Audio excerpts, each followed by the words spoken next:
से निवेदन है कि पंक्ति में खड़े होकर उनका स्वागत कीजिए।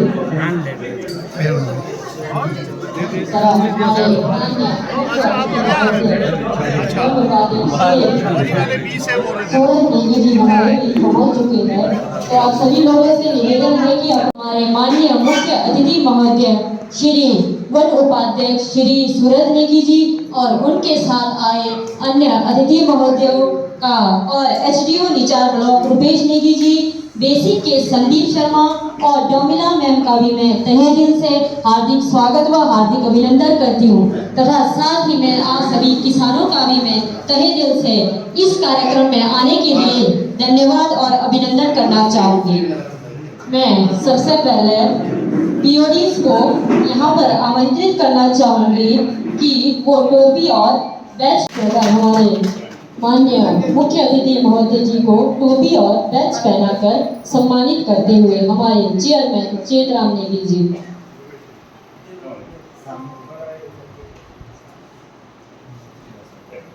प्लीज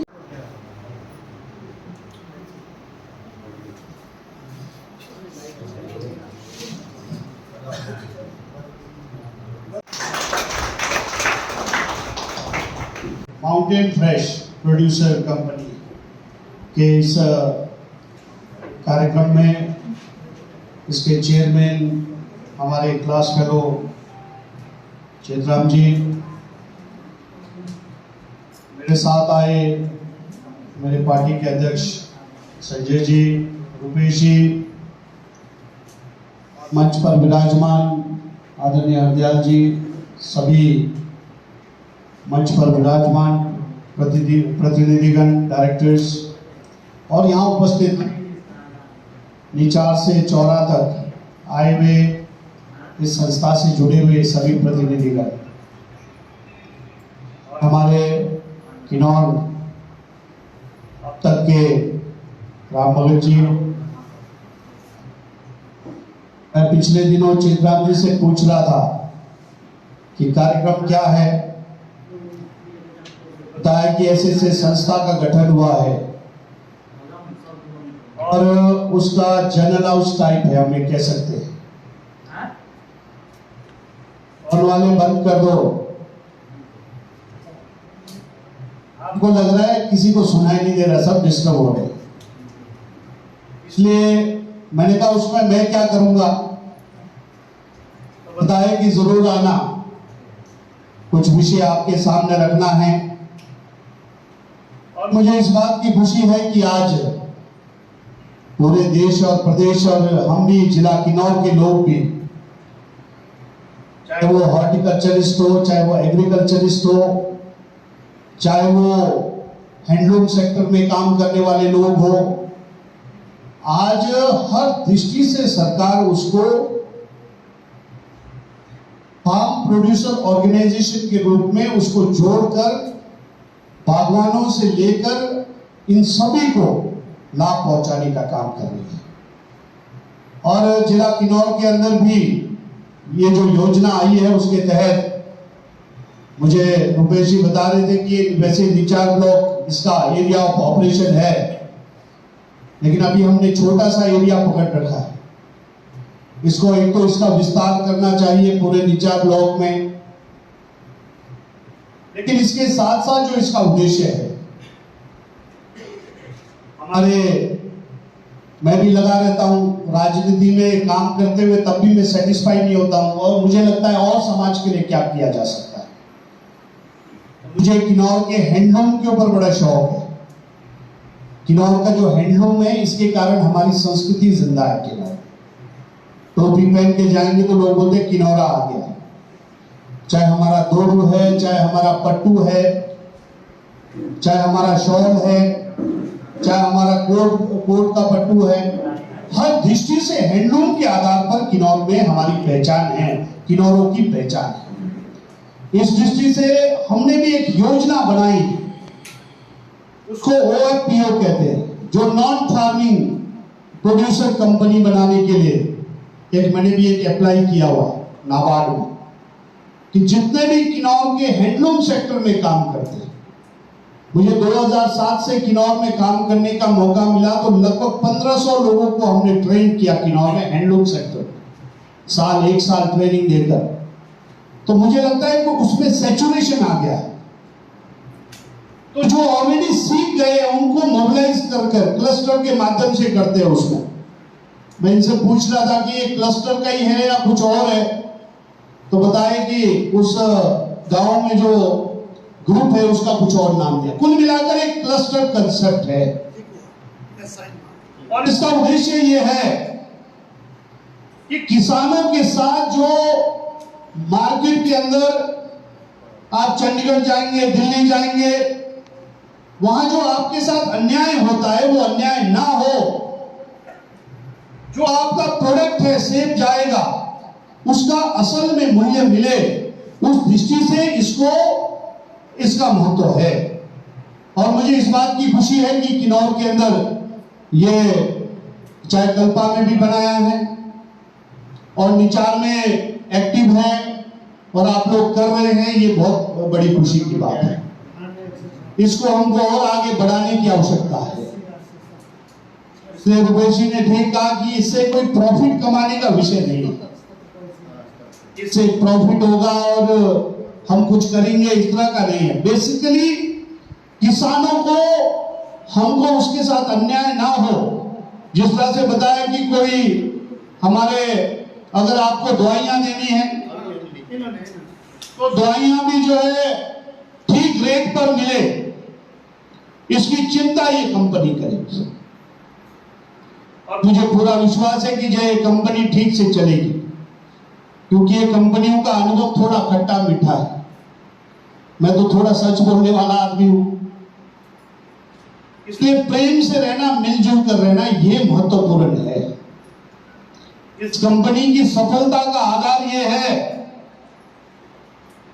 क्योंकि इसमें लोकतंत्र भी है, सबका अधिकार है।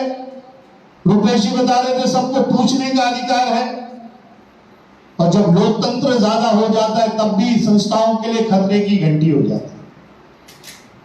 इसलिए कई बार लगता है कि जो चेतराम जी तो वैसे हॉर्टिकल्चर में बहुत काम करते हैं, तो कई बार लगता है कि चेयरमैन बहुत कुछ काम कर रहा है, इसको कुछ मिलता होगा, तो मैं क्यों ना मैं चेयरमैन बन जाऊं। इस तरह की छोटी छोटी गलतियों के कारण ये जो कंपनियां हैं, जो प्रोड्यूसर कंपनी है, ये हम फैसिलिटेट करने के लिए किसानों को, इसमें जो काम लगाएगा, जो समय लगाएगा, अपनी प्रेरणा से लगेगा। इसलिए उस उद्देश्य को आप लोग सब बनाकर रखें। पहला महत्वपूर्ण विषय ये है। और उसके बाद जो आपकी समस्याओं की बात है, समस्याओं का, चाहे वो आप लोगों ने कहा कि भाई कोई जगह चाहिए, जगह सबकी नजर एपीएमसी की जो जगह 32 बीघा प्लिंगी में है उसके ऊपर है। हमारी नजर भी है कि वहां कोई कोल्ड स्टोर बनाए। इस बार मैंने बजट में रखा है कि वहां बहुत बढ़िया कोल्ड स्टोर हम बनाना चाहते हैं। लेकिन एपीएमसी में भी हमारे छोटे भाई है चेयरमैन, मैंने उनको कहा तो उन्होंने कहा भाई जगह हम खुद भी कुछ सोच रहे हैं। तो एक विरोधाभास है कि वो देंगे नहीं देंगे, लेकिन आपने जो सोचा है उसके बारे में भी हम बात करेंगे। और आप लोग उनसे बात करना चाहते हैं, मीटिंग कराना चाहते हैं, मुझे बताना, उनके साथ मीटिंग कराएंगे। किन्नौर से भी एपीएमसी में बीओडी में 2 लोग हैं, परमेंद्र जी है सांगला से और आरंग से कुमार जी है। और कुल मिला के आपने जब भी मिलना हो, मीटिंग करना हो, जब मैं शिमला होऊंगा आप लोग भी आइए, चेयरमैन के साथ बैठ के सारे विषयों की हम चर्चा करेंगे। लेकिन जो इस संस्था का उद्देश्य है, संस्था का उद्देश्य बहुत बड़ा है और मुझे पूरा विश्वास है कि ये संस्था जब एस्टेब्लिश हो जाएगा, एक अच्छा काम करना शुरू हो जाएगा, जब जगह मिलेगी तो वहां पर बहुत सारी सुविधाएं, चाहे आपको ये जो दवाइयां लेने की झंझट है उसमें भी अगर ये कंपनी ठीक से आपको व्यवस्था करेगी, सुविधाएं प्रदान करेंगे, तो बहुत बड़ा काम किसानों का हो जाएगा और उसके साथ साथ मार्केटिंग की दृष्टि से बहुत महत्वपूर्ण है कि मार्केटिंग करने में भी समस्या नहीं आएगी। और जैसे कह रहे थे कि ये समान रूप से इसका जो है रेट होगा, बिजनेस होगा, तो इसलिए मुझे पूरा विश्वास है कि आप सभी लोग मिलजुल कर इसके लक्ष्य को, इसके उद्देश्य को समझेंगे और अच्छी तरह सब जो है इसको आगे बढ़ाएंगे। तो निश्चित रूप से आम किसान जो गांव में रहता है, जिसके साथ ठगी होने की संभावना ज्यादा है, ये तो बहुत अच्छा हो गया कि हमने टापरी में शुरू कर दिया है सब्जी मंडी। उसके कारण किन्नौर के बागवानों को बहुत लाभ मिला है, लेकिन ठगी वहां भी हो सकती है। तो इसलिए ये कंपनी ठीक से चलेगी। तो बता रहे थे कि वहां यार्ड लेने के लिए भी बात है। मेरे ध्यान में तो ये है कि इस बार ओपन कर दिया है, उसके कारण हमारे किन्नौर के लोगों को समस्या हुई है। उसके बारे में भी अभी माननीय सीएम साहब से हम बात करने वाले हैं कि कुछ किन्नौर के लोगों को उसमें विशेष रूप से रिजर्व रहना चाहिए, ताकि हम किन्नौर के लोग कहाँ जाएंगे, जो बाहर के लोग तो बड़े बड़े बिजनेसमैन आएंगे, तो हमारे लोग कहाँ जाएंगे, उसके बारे में भी हम बात करने वाले हैं। लेकिन बताया कि एफपीओस के लिए भी वहां कोई यार्ड रिजर्व रहता है, जो भी है इससे संबंधित, इसके बारे में भी बात करेंगे। और कुल मिला के मैं आप सभी से अनुरोध करना चाहता हूं कि आज टेक्नोलॉजी का जमाना है, पूरी दुनिया जो है टेक्नोलॉजी के आधार पर चल रहा है और हर चीज को मॉडर्नाइज करना पड़ेगा, टेक्नोलॉजी से जोड़ना पड़ेगा। और अगर सेब के क्षेत्र में हम आगे बढ़ना चाहते हैं तो इन चीजों को व्यवस्थित करने के लिए एस्टेब्लिश करने का बहुत जरूरी है। अभी रुपेश जी बता रहे थे कि भाई किन्नौर में जो है, चेतराम जी भी बता रहे थे, 50 करोड़ की लागत से किन्नौर के अंदर जो है हॉर्टिकल्चर सेक्टर को उसमें लाभ किन्नौरों को कैसे मिले। इस क्षेत्र का जो सेब है वो पूरे भारतवर्ष में मशहूर है, उसको हम विदेशों में कैसे पहुंचाए, नर्सरी से लेकर हर दृष्टि से उसको यहाँ जो है प्रोड्यूस किया जाएगा।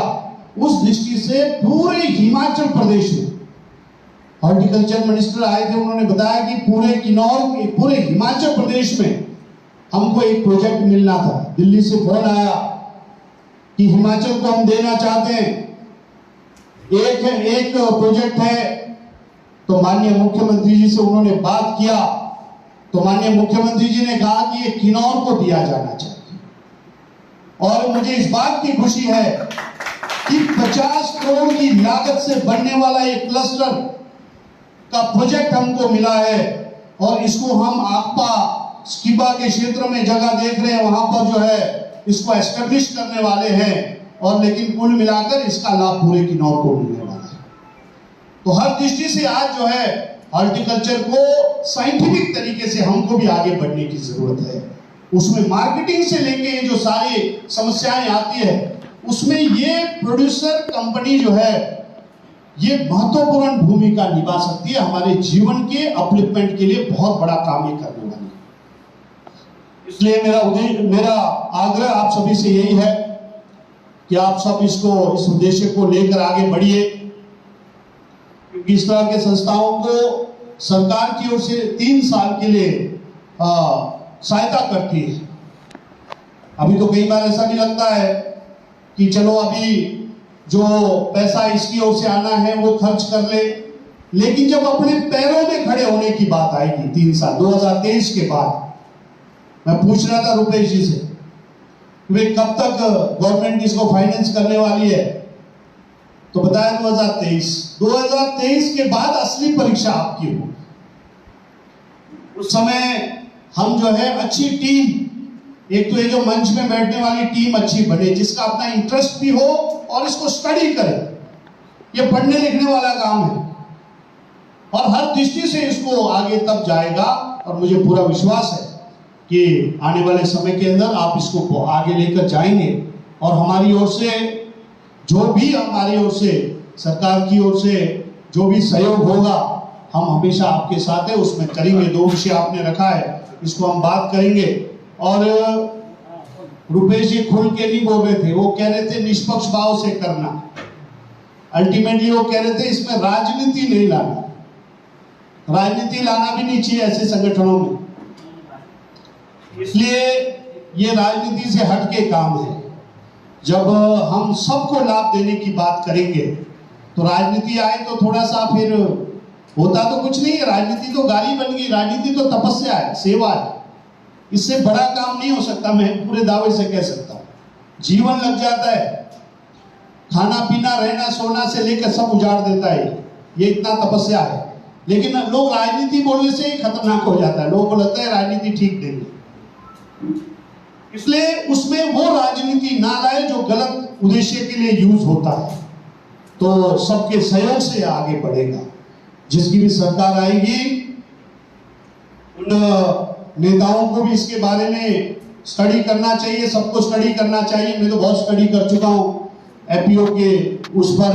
और क्लस्टर का एक बहुत बड़ा क्लस्टर जो है हैंडलूम सेक्टर का, मैं किन्नौर के तीनों ब्लॉक में आने वाले समय के अंदर अपने प्रयास से, इसलिए कई बार हमारे मित्र कहते हैं कि भाई सूरत नेगी कोई एनजीओ चला रहा है। एनजीओ कोई बेनिफिट के लिए नहीं होता है, एनजीओ तो समाज सेवा के लिए होता है। मैं कर रहा हूं उसमें, किसी के डर से मैं झुकने वाला नहीं, ना मैं किसी से डरता हूं। मुझे किन्नौर के लोगों की चिंता है, किन्नौर के लोगों को लाभ लेना है।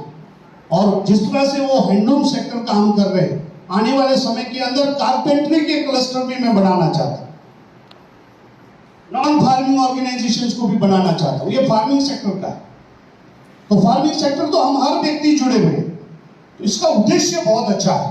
इसके कारण हम समाज का बहुत बड़ा भला कर सकते हैं, बहुत बड़ा समाज में परिवर्तन होगा। जो मूल्य किसानों को मिलना चाहिए वो मूल्य उनको मिलेगा तो निश्चित रूप से समाज का बहुत बड़ा भला होने वाला है। इतना ही आप लोगों के बीच में विषय रखते हुए हमको आगे बढ़ना है।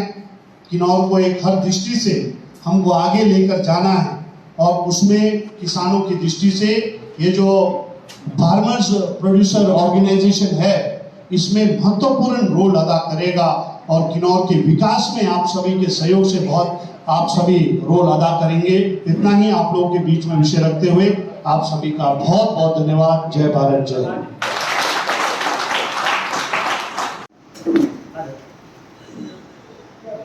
हेलो, मेरा मुख्य नीति महोदय जी से अनुरोध है कि वो एफपीसी चेयरमैन चेतराम जी को उनका शेयर सर्टिफिकेट देकर सम्मानित करें।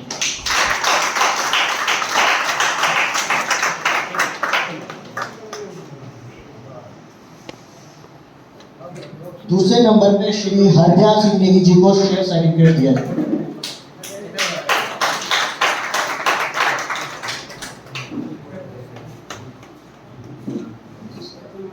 और मिस्टर बलवंत सिंह जी को भी शेयर सर्टिफिकेट देकर सम्मानित किया गया। धन्यवाद महोदय जी।